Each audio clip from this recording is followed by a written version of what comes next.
जय मसीह की भाई बहन, आप सब कैसे हैं। हम उम्मीद करते हैं कि परमेश्वर के अनुग्रह से अच्छे होंगे।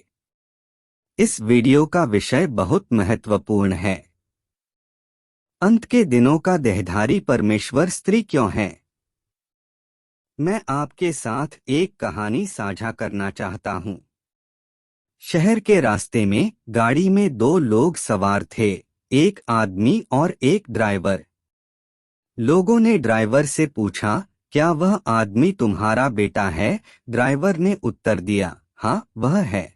और लोगों ने उस व्यक्ति से पूछा, क्या ड्राइवर तुम्हारा पिता है। आदमी ने जवाब दिया, नहीं। आदमी और ड्राइवर के बीच क्या संबंध है, आप बता सकते हैं तो कमेंट में जरूर लिखें। आदमी और ड्राइवर के बीच क्या संबंध है, आइए जानें। उत्तर, वे माँ और पुत्र हैं। ड्राइवर महिला है। शायद कई भाइयों और बहनों के लिए यह अनुमान लगाना कठिन है कि यह उत्तर है। ऐसा इसलिए है क्योंकि जब हम ड्राइवर सुनते हैं तो हम अक्सर सोचते हैं कि ड्राइवर एक पुरुष होना चाहिए। वास्तव में ड्राइवर भी एक महिला हो सकती है, और अब रेसिंग ड्राइवरों में भी महिलाएं हैं। भाइयों और बहनों, जब हम देहधारी परमेश्वर के बारे में बात करते हैं तो हम तुरंत क्या सोचते हैं, स्त्री या पुरुष। आमीन भाई बहन, मेरा पहले भी यही विचार था। लेकिन भाइयों और बहनों, आइए इस बारे में सोचें। क्या परमेश्वर का कोई लिंग है, हाँ या नहीं। अंत के दिनों में देहधारी सर्वशक्तिमान परमेश्वर कार्य करने और कई सत्य व्यक्त करने प्रकट हुआ है। इंटरनेट पर आते ही इन चीजों ने पूरी दुनिया को हिला दिया है। ज्यादा से ज्यादा लोग सर्वशक्तिमान परमेश्वर के प्रकटन और कार्य की जांच कर रहे हैं। परमेश्वर का देहधारी होकर सत्य व्यक्त करने आना परमेश्वर के वचनों के सामर्थ्य और उसकी सर्वशक्तिमत्ता को पूर्णतः दर्शाता है। सच्चे मार्ग की जांच पड़ताल से बहुत से लोग समझ रहे हैं कि सर्वशक्तिमान परमेश्वर के वचनों में अधिकार और सामर्थ्य है। वे सत्य हैं और परमेश्वर से आए हैं। वे आश्वस्त हैं और उनके मन में कोई संदेह नहीं है। लेकिन जब वो सुनते हैं कि अंत के दिनों का मसीह सर्वशक्तिमान परमेश्वर एक स्त्री है, तो वे उसे स्वीकारने से इनकार कर देते हैं। उन्हें लगता है कि प्रभु यीशु का आगमन पुरुष रूप में था। पवित्र आत्मा ने भी उस समय गवाही दी थी कि प्रभु यीशु प्रिय पुत्र था, और बाइबल में भी ऐसी बातें दर्ज हैं। तो जब प्रभु लौटेगा तो वह यहूदिया प्रभु यीशु की छवि में पुरुष रूप में ही आएगा। वो स्त्री तो बिल्कुल नहीं होगा। सर्वशक्तिमान परमेश्वर चाहे जितने सत्य व्यक्त करे, कितना भी महान कार्य करे, वो उसे नकारते हैं। खोजने और जांच पड़ताल करने की तो बात ही छोड़ो। उनका तर्क है, अगर सर्वशक्तिमान परमेश्वर पुरुष होता तो मैं मान लेता, लेकिन अगर वो स्त्री है तो तुम कुछ भी कहो, मैं कभी विश्वास नहीं करूंगा। क्योंकि प्रभु यीशु पुरुष था, इसी वजह से वे प्रभु की वापसी का स्वागत करने का अवसर गवाकर विपत्ति में पड़ जाते हैं। यह अफसोस की बात है। तो क्या इन धर्म के ठेकेदारों की बात सही है, बाइबल की भविष्यवाणी के अनुरूप है? क्या परमेश्वर के वचनों में उनका कोई आधार है? बिल्कुल नहीं। क्योंकि प्रभु यीशु ने कभी नहीं कहा कि वो पुरुष रूप में लौटेगा या स्त्री रूप में। पवित्र आत्मा ने भी इस बात की गवाही नहीं दी कि मनुष्य का पुत्र पुरुष रूप में लौटेगा या स्त्री रूप में। बाइबल भी भविष्यवाणी नहीं करती। कि अंत के दिनों में लौटने पर परमेश्वर पुरुष होगा या स्त्री। यह सबूत काफी है कि इंसानी बातों और विचारों का बाइबल में कोई आधार नहीं है। वह लोगों की धारणाओं और कल्पनाओं के अलावा और कुछ नहीं है। बहुत से लोग पूछते हैं, अंत के दिनों में देहधारी परमेश्वर पुरुष के बजाय स्त्री क्यों है? मैं इस सवाल पर अपनी कुछ समझ साझा करूंगा। अंत के दिनों में मनुष्य के पुत्र के रूप में परमेश्वर के देहधारण करके आने के बारे में बाइबल में कई भविष्यवाणियां हैं, लेकिन उसमें यह नहीं लिखा कि अंत के दिनों में प्रभु पुरुष रूप में लौटेगा या स्त्री रूप में। उसमें सिर्फ इतना लिखा है, मनुष्य के पुत्र का भी आना, मनुष्य का पुत्र आ जाएगा और मनुष्य का पुत्र अपने दिन में प्रकट होगा। आज सर्वशक्तिमान परमेश्वर ने आकर काफी सत्य व्यक्त किए हैं और वह अंत के दिनों में न्याय का कार्य करता है, जिससे ये भविष्यवाणियां पूरी होती हैं। फिर भी जब लोगों को पता चलता है कि अंत के दिनों का मसीह स्त्री है, तो उन्हें आश्चर्य होता है। यह हमारी धारणाओं से बिल्कुल मेल नहीं खाता, चूंकि यह परमेश्वर का प्रकटन और कार्य है। इसलिए इस बारे में लोगों की धारणाएं होना बिल्कुल सामान्य है। प्रभु यीशु के आने पर तो लोगों में और भी ज्यादा भ्रांतियां थीं, लेकिन किसी चीज के बारे में लोगों की धारणाएं जितनी ज्यादा होती हैं, वो उतनी ही रहस्यमय बन जाती है। अगर परमेश्वर इन रहस्यों को प्रकट न करे तो हम उन्हें कभी न समझ पाए। तो आओ देखें कि सर्वशक्तिमान परमेश्वर क्या कहता है।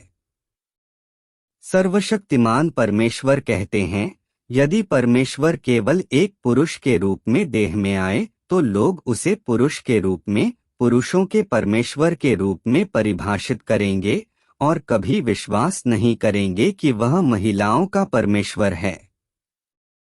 तब पुरुष यह मानेंगे कि परमेश्वर पुरुषों के समान लिंग का है, कि परमेश्वर पुरुषों का प्रमुख है, लेकिन फिर महिलाओं का क्या?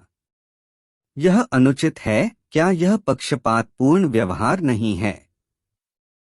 यदि यही मामला होता तो वे सभी लोग जिन्हें परमेश्वर ने बचाया उसके समान पुरुष होते और एक भी महिला नहीं बचाई गई होती। जब परमेश्वर ने मानव जाति का सृजन किया तो उसने आदम को बनाया और उसने हव्वा को बनाया।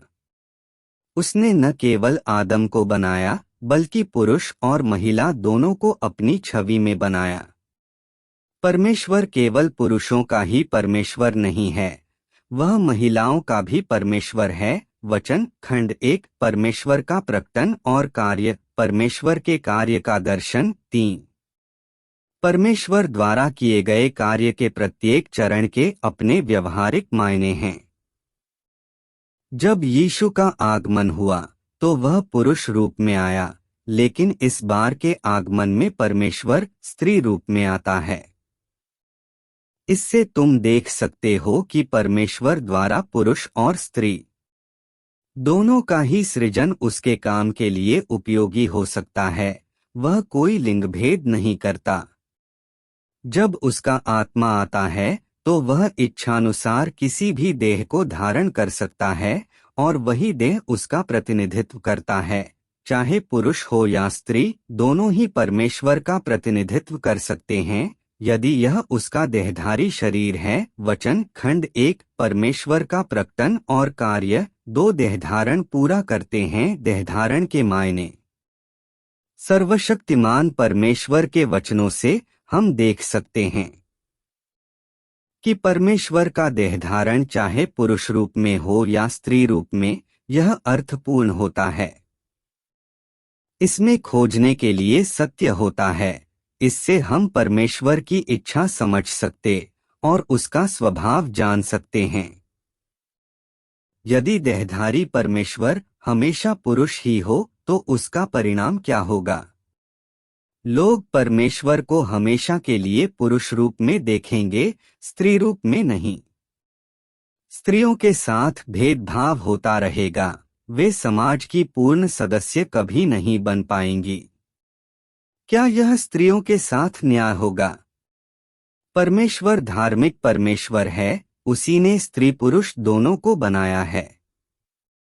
तो परमेश्वर अपने पहले देहधारण में पुरुष बना और अंत के दिनों में परमेश्वर ने स्त्री रूप में देहधारण किया। यह बहुत मायने रखता है। सभी स्त्रियों को इस बात की खुशी मनानी चाहिए और कोई धारणा नहीं रखनी चाहिए। अगर अभी भी कोई स्त्री, देहधारी स्त्री परमेश्वर को नकार कर उसके साथ भेदभाव करती है तो वो स्त्री दया की पात्र है।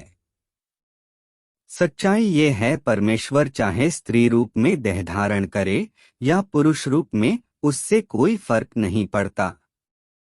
महत्वपूर्ण यह है कि वह सत्य व्यक्त करके उद्धार कार्य कर सकता है। लोगों को यह नहीं सोचना चाहिए कि देहधारी परमेश्वर केवल पुरुष रूप में ही ईश कार्य कर सकता है। अगर वह स्त्री रूप में है तो ईश कार्य नहीं कर सकता। ऐसी सोच पिछड़ी और अज्ञान से भरी है। आज हम देखते ही हैं कि स्त्रियां पुरुषों के सारे काम कर सकती हैं। मसलन अगर पुरुष हवाई जहाज उड़ा सकते हैं तो स्त्रियां भी। पुरुष अंतरिक्ष यात्री हो सकते हैं, स्त्रियां भी। पुरुष राष्ट्रपति हो सकते हैं तो स्त्रियां भी। पुरुष कारोबार कर सकते हैं और करियर बना सकते हैं तो स्त्रियां भी कारोबार कर सकती हैं और करियर बना सकती हैं। इससे साबित होता है कि स्त्रियां किसी भी मायने में पुरुषों से कम नहीं हैं। तो फिर ऐसा क्यों है कि देहधारी परमेश्वर केवल पुरुष हो सकता है, स्त्री नहीं? सर्वशक्तिमान परमेश्वर को देखो, जिसने इतना सत्य व्यक्त किया और इतना कार्य किया है। क्या स्त्री होने से परमेश्वर के कार्य में कोई बाधा आई है? अंत के दिनों में सर्वशक्तिमान परमेश्वर का न्याय कार्य प्रभु यीशु द्वारा किए गए कार्य से कहीं अधिक विशाल है। सर्वशक्तिमान परमेश्वर ने प्रभु यीशु द्वारा व्यक्त किए गए सत्य से कहीं अधिक गहरा सत्य व्यक्त किया है। जब ये बात जग जाहिर है तो लोग इन बातों को पहचान क्यों नहीं पाते? आज दुनिया भर में कितनी महिलाएं अत्याचार और भेदभाव का शिकार होती हैं। उन्हें पुरुषों के बराबर दर्जा दिया जाना चाहिए। इसके अलावा उन्हें उद्धार और आजादी मिलनी चाहिए। हमारी महिला साथियों को कौन बचा सकता है? आज सर्वशक्तिमान परमेश्वर आ चुका है। इस बेहद दुष्ट संसार और गहराई से भ्रष्ट इंसान का न्याय करने के लिए उसने सत्य व्यक्त किया है। ऐसी बहुत सी महिलाएं हैं जिन्होंने देखा है कि देहधारी सर्वशक्तिमान परमेश्वर स्त्री है, जो सत्य व्यक्त कर सकती है और अंत के दिनों में न्याय का कार्य करती है। इसलिए वो महिला होने पर गर्व महसूस करती हैं। वे सिर ऊंचा करके चलती हैं। उनमें स्वतंत्रता और मुक्ति की भावना आई है। वो जश्न मनाकर सर्वशक्तिमान परमेश्वर की स्तुति करती हैं। परमेश्वर का स्त्री रूप में देहधारण करके आना उसके धार्मिक स्वभाव का परिचायक है। केवल परमेश्वर ही इंसान से सच्चा प्रेम करता है, वही लोगों के साथ उचित व्यवहार कर सकता है। परमेश्वर अत्यंत प्रेम योग्य है। अब एक और बात पर विचार करते हैं। पुरुष प्रभु यीशु लोगों के पाप वहन कर सका और उसने सूली चढ़कर छुटकारे का काम किया। अगर प्रभु यीशु स्त्री रूप में आया होता तो क्या वह सूली पर चढ़कर छुटकारे का काम कर पाता? इसमें कोई शक नहीं कि वह ऐसा कर पाता। परमेश्वर के देहधारण का अर्थ है कि उसका आत्मा इंसानी चोला धारण करता है, फिर वो चोला चाहे स्त्री का हो या पुरुष का, फर्क नहीं पड़ता। वो स्वयं परमेश्वर है। वह सत्य व्यक्त करके कार्य करता है जो कि परमेश्वर के आत्मा के द्वारा किया जाता और नियंत्रित होता है। इसलिए देहधारी परमेश्वर का तन चाहे स्त्री का हो या पुरुष का, वह परमेश्वर की पहचान का प्रतिनिधित्व करने और स्वयं परमेश्वर का कार्य करने योग्य होता है, और अंत में कार्य पूरा होगा और परमेश्वर महिमा प्राप्त करेगा। जैसा कि सर्वशक्तिमान परमेश्वर ने कहा है, यदि यीशु स्त्री के रूप में आ जाता, यानी अगर पवित्र आत्मा ने लड़के के बजाय लड़की के रूप में गर्भधारण किया होता, तब भी कार्य का वह चरण उसी तरह से पूरा किया गया होता। और यदि ऐसा होता तो कार्य का वर्तमान चरण पुरुष के द्वारा पूरा किया जाता और कार्य उसी तरह से पूरा किया जाता। प्रत्येक चरण में किए गए कार्य का अपना अर्थ है। कार्य का कोई भी चरण दोहराया नहीं जाता है या एक दूसरे का विरोध नहीं करता है। वचन खंड 1 परमेश्वर का प्रकटन और कार्य 2 देहधारण पूरा करते हैं। देहधारण के मायने यानी देहधारी तन स्त्री का हो या पुरुष का, उससे कोई फर्क नहीं पड़ता। अगर वह सत्य व्यक्त कर सकता है और वो कार्य कर सके जो परमेश्वर करना चाहता है, साथ ही इंसान को शुद्ध करके बचा सके, तो वो देहधारी परमेश्वर है। अगर लोग सोचते हैं कि देहधारी परमेश्वर केवल पुरुष ही हो सकता है, स्त्री नहीं, तो यह केवल लोगों के नियमों, धारणाओं और कल्पनाओं की उपज क्या नहीं है? क्या उन्हें यह लगता है कि परमेश्वर ने पुरुष को बनाया है, स्त्री को नहीं?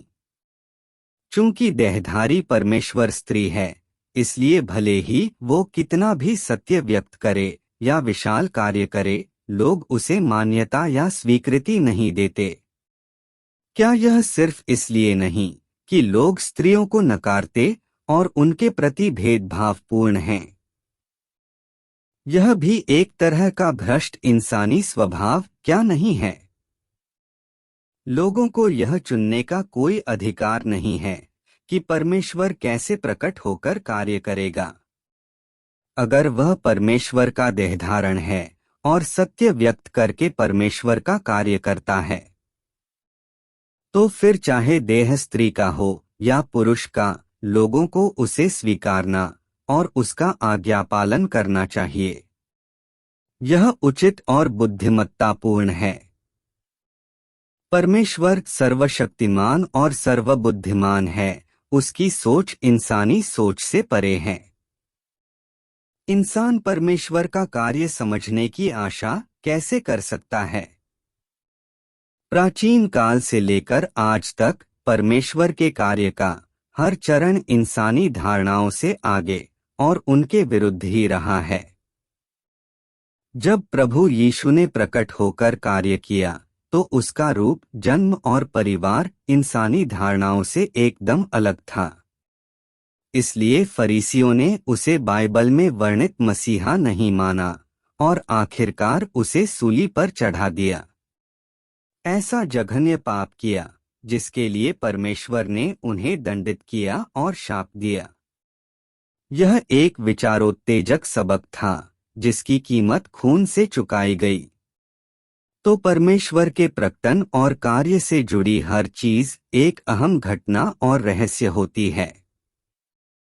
अगर लोग सत्य खोजने के बजाय अपनी ही धारणाओं से चिपके रहते हैं और बिना सोचे परखते और निर्णय लेते हैं, तो मुमकिन है कि वे परमेश्वर के स्वभाव को ठेस पहुंचा सकता है।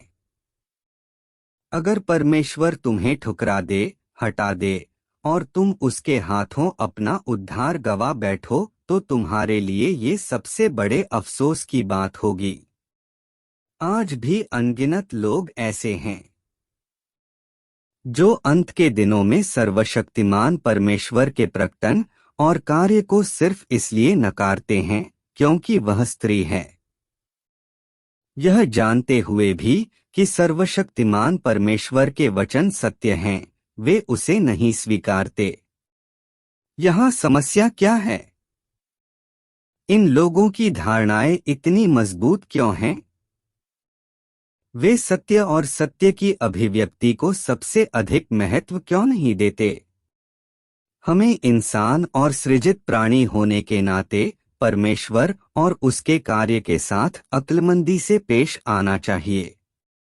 अगर हम साफ तौर पर जानते हैं कि सर्वशक्तिमान परमेश्वर ही देहधारी परमेश्वर है और उसने जो वचन व्यक्त किए वो सत्य हैं, फिर भी हम अपनी ही धारणाओं से चिपके रहकर उसे स्त्री होने के कारण नकारते रहें, तो यह बहुत ही गंभीर समस्या है। ऐसा करना परमेश्वर को नकारना और उसका विरोध करना है। देहधारी परमेश्वर या उसके द्वारा व्यक्त सत्य को नकारना मात्र धारणाओं और कल्पनाओं की समस्या नहीं रह जाती। यह तुम्हें मसीह विरोधी बना देती है, परमेश्वर का शत्रु जो शापित किए जाने योग्य है। जैसा कि बाइबल में कहा गया है, क्योंकि बहुत से ऐसे भरमाने वाले जगत में निकल आए हैं जो यह नहीं मानते कि यीशु मसीह शरीर में होकर आया। भरमाने वाला और मसीह विरोधी यही है। 2 यूहन्ना 1 के साथ जो आत्मा यीशु को नहीं मानती वह परमेश्वर की ओर से नहीं, और वही तो मसीह के विरोधी की आत्मा है, जिसकी चर्चा तुम सुन चुके हो कि वह आने वाला है और अब भी जगत में है। 1 यूहन्ना 4 के 3। तो हम पक्के तौर पर कह सकते हैं कि जो मनुष्य के पुत्र की वापसी को नहीं स्वीकारता, जो वापस आए देहधारी परमेश्वर को नहीं मानता, वो मसीह विरोधी है। तुम्हें लगता है परमेश्वर वापस आने पर मसीह विरोधियों को बचाएगा? बिल्कुल नहीं।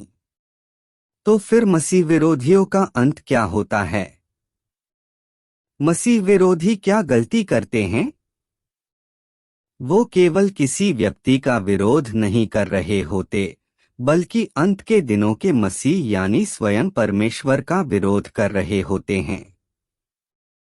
सर्वशक्तिमान परमेश्वर की निंदा और आलोचना का सार क्या है? यह पवित्र आत्मा के विरुद्ध ईश निंदा का पाप है। इस पाप को अनंत काल तक माफ नहीं किया जाता। आज बहुत से लोग परमेश्वर में विश्वास तो रखते हैं, लेकिन उसका कार्य नहीं जानते, न ही वो ये जानते हैं कि मनुष्य का पुत्र क्या है, देहधारण क्या है, या एक सच्चा परमेश्वर कौन है। इस तरह देहधारी परमेश्वर का विरोध करना आसान होता है। इसलिए हमें अपनी धारणाओं और कल्पनाओं से परमेश्वर के कार्य को कभी सीमित नहीं करना चाहिए, बल्कि सत्य खोजकर अपनी धारणाओं से मुक्ति पानी चाहिए। तभी हम परमेश्वर का आशीष पा सकते हैं। परमेश्वर के दोनों देहधारणों के दौरान किए गए कार्य के मायने दूरगामी और गहरे हैं। ऐसा सर्वशक्तिमान परमेश्वर ने कहा है। परमेश्वर केवल पवित्र आत्मा, 7 गुना तीव्र पवित्रात्मा या सर्वव्यापी पवित्रात्मा ही नहीं है, बल्कि एक मनुष्य भी है, एक साधारण मनुष्य, एक अत्यधिक सामान्य मनुष्य। वह नर ही नहीं, नारी भी है।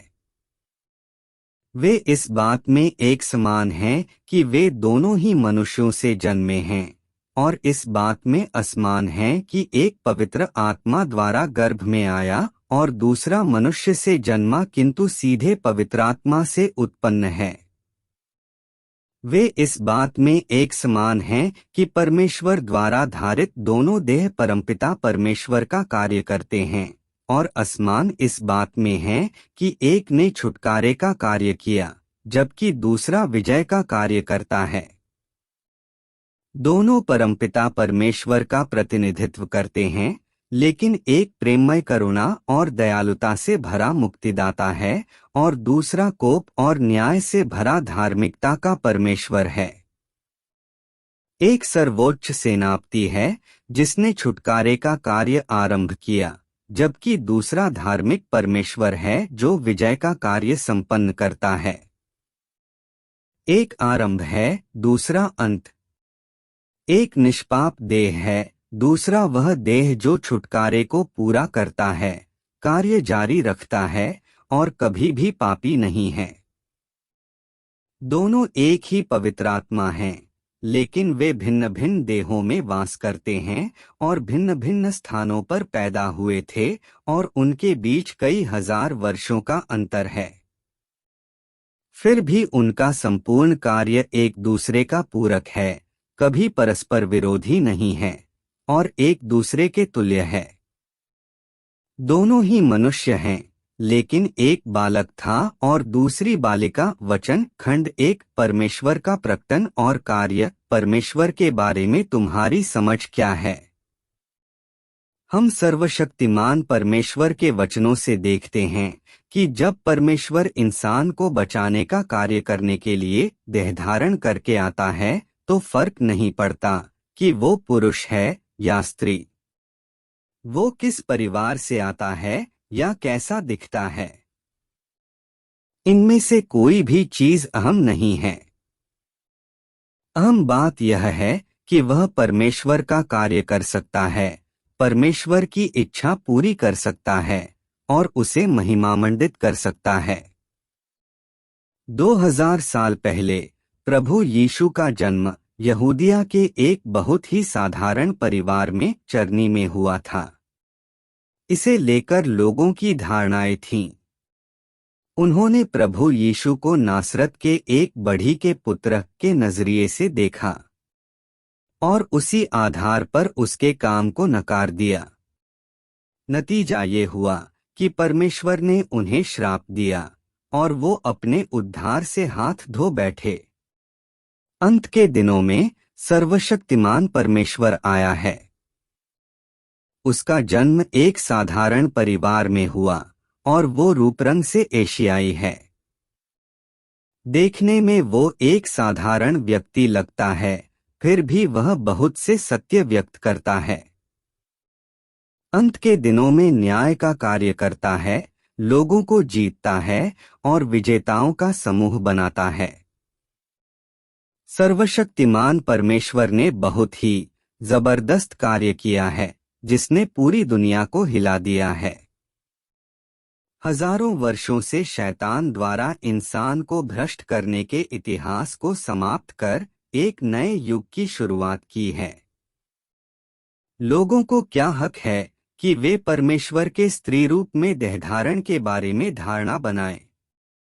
ऐसे लोग बहुत अहंकारी और विवेकशून्य होते हैं। आज सर्वशक्तिमान परमेश्वर के राज्य का सुसमाचार पूरी दुनिया में प्रचारित किया जाता है। परमेश्वर के कार्य के चरण विशाल, शक्तिशाली और अजेय हैं। परमेश्वर के वचन सब कुछ संपन्न कर देंगे। यह पूरी तरह से परमेश्वर के धार्मिक स्वभाव, सर्वशक्तिमत्ता और बुद्धिमत्ता को प्रकट करता है।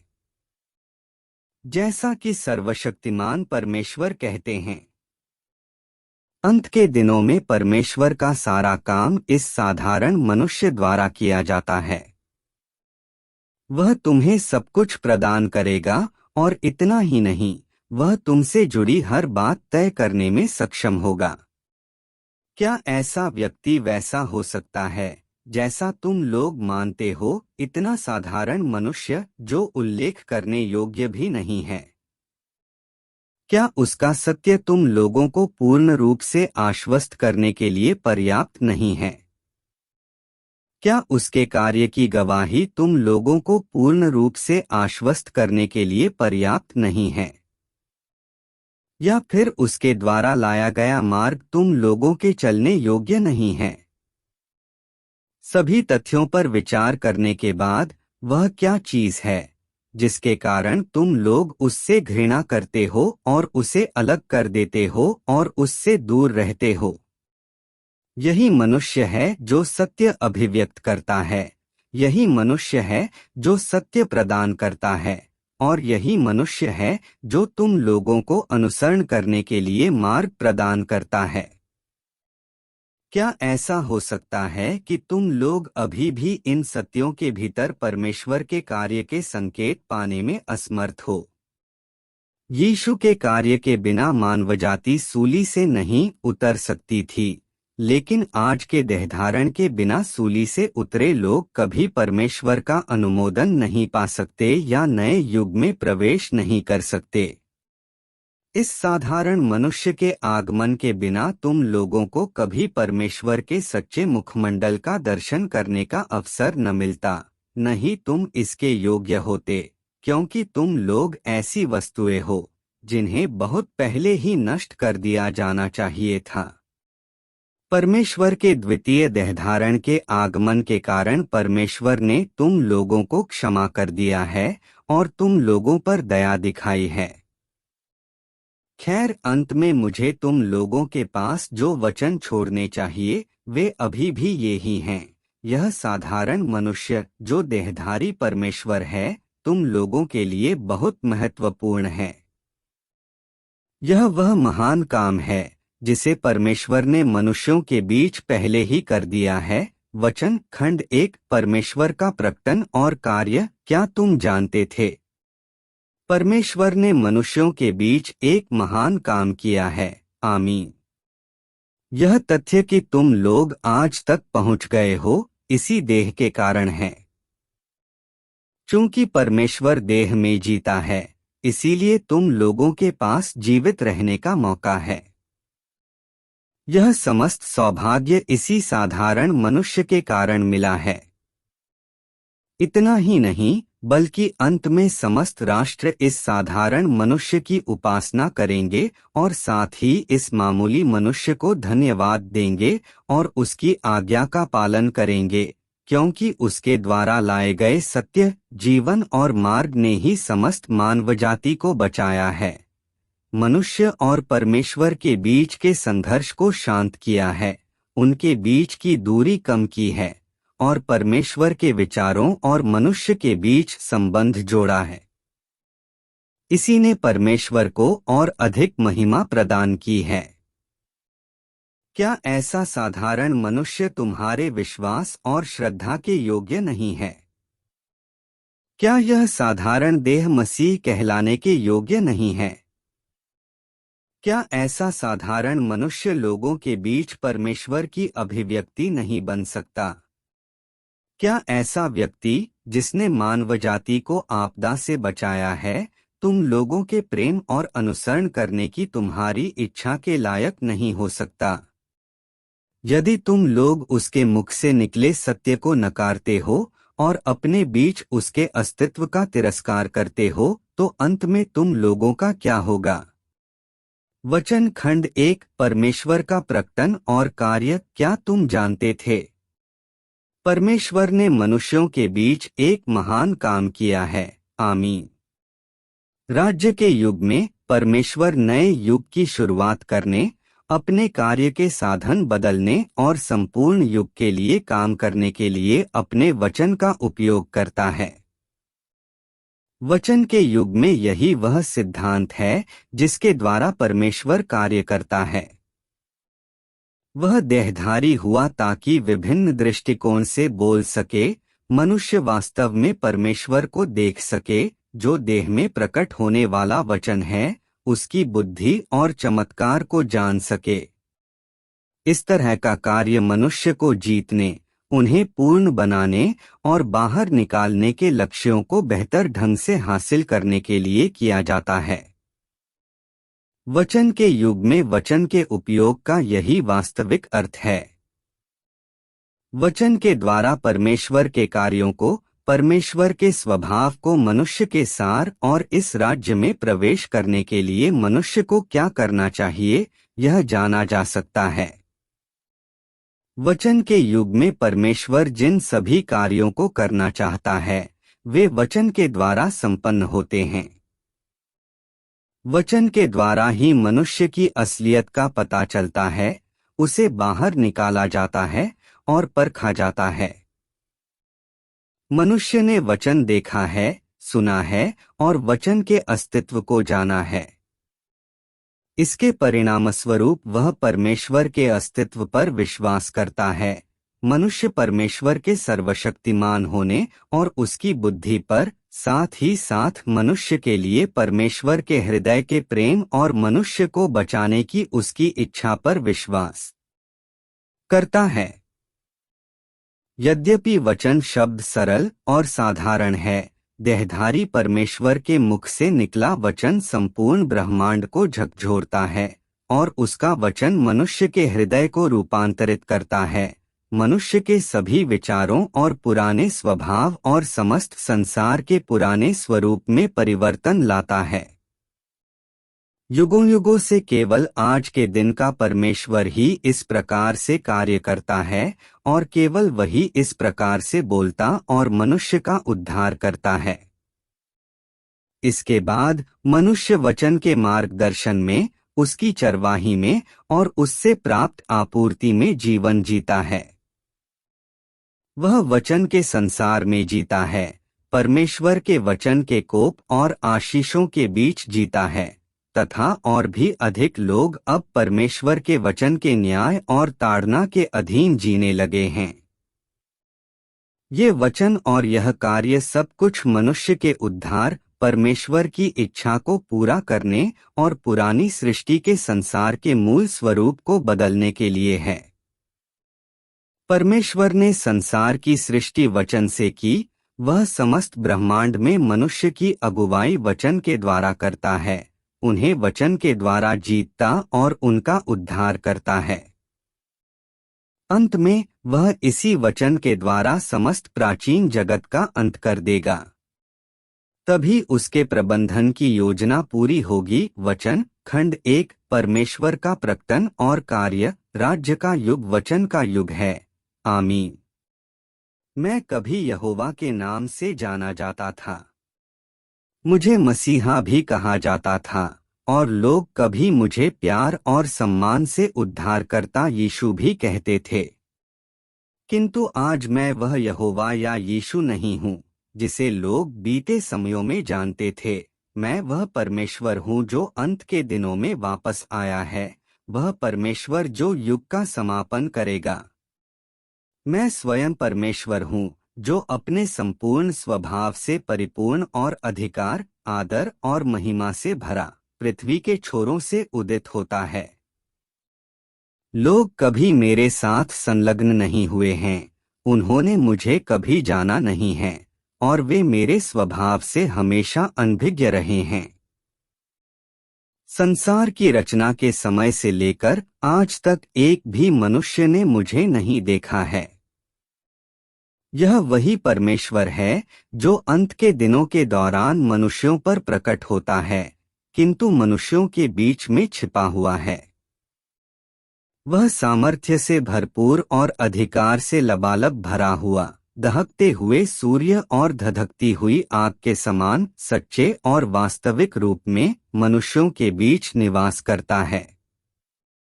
ऐसा एक भी व्यक्ति या चीज नहीं है जिसका मेरे वचनों द्वारा न्याय नहीं किया जाएगा, और ऐसा एक भी व्यक्ति या चीज नहीं है जिसे जलती आग के माध्यम से शुद्ध नहीं किया जाएगा।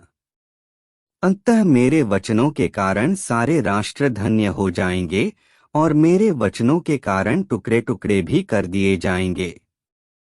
इस तरह अंत के दिनों के दौरान सभी लोग देखेंगे कि मैं ही वह उद्धार करता हूँ जो वापस लौट आया है, और मैं ही वह सर्वशक्तिमान परमेश्वर हूँ जो समस्त मानव जाति को जीतता है। और सभी देखेंगे कि मैं ही एक बार मनुष्य के लिए पाप बलि था, किंतु अंत के दिनों में मैं सूर्य की ज्वाला भी बन जाता हूँ जो सभी चीजों को जला देती है, और साथ ही मैं धार्मिकता का सूर्य भी बन जाता हूँ जो सभी चीजों को प्रकट कर देता है। अंत के दिनों में यह मेरा कार्य है। मैंने इस नाम को इसलिए अपनाया और मेरा यह स्वभाव इसलिए है ताकि सभी लोग देख सकें कि मैं एक धार्मिक परमेश्वर हूँ, दहकता हुआ सूर्य हूँ और धधकती हुई ज्वाला हूँ, और ताकि सभी मेरी एक सच्चे परमेश्वर की आराधना कर सकें और ताकि वे मेरे असली चेहरे को देख सकें। मैं केवल इस्राएलियों का परमेश्वर नहीं हूँ, और मैं केवल छुटकारा दिलाने वाला नहीं हूँ। मैं समस्त आकाश, पृथ्वी और महासागरों के सारे प्राणियों का परमेश्वर हूँ। वचन खंड 1। परमेश्वर का प्रकटन और कार्य। उद्धारकर्ता पहले ही एक सफेद बादल पर सवार होकर वापस आ चुका है। आमीन।